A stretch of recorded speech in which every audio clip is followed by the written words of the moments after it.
Hi. In the realm of self-improvement, the basics often end up getting overlooked.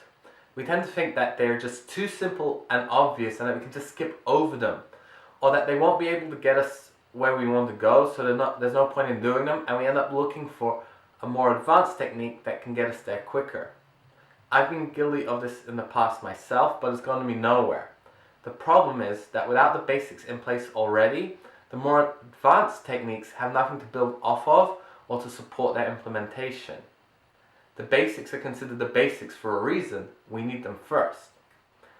I see this all the time in the fitness community. People are always grasping onto whatever exercise is trending, such as replacing push-ups with burpees, forgetting that the research supporting these super exercises is done on people that can already do the basics.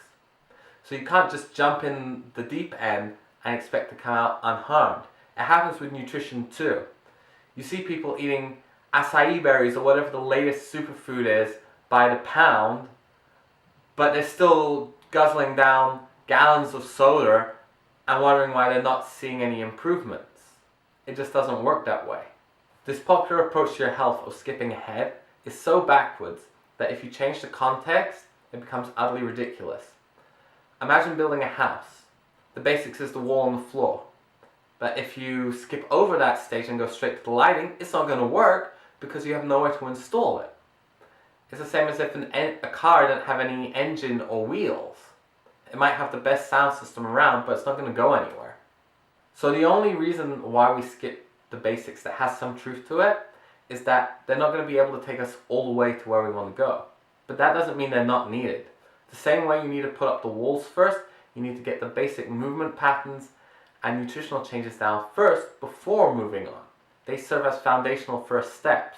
The other great thing is that the basics tend to be what give you the most bang for your buck anyway, in that they create the most change for the least amount of effort.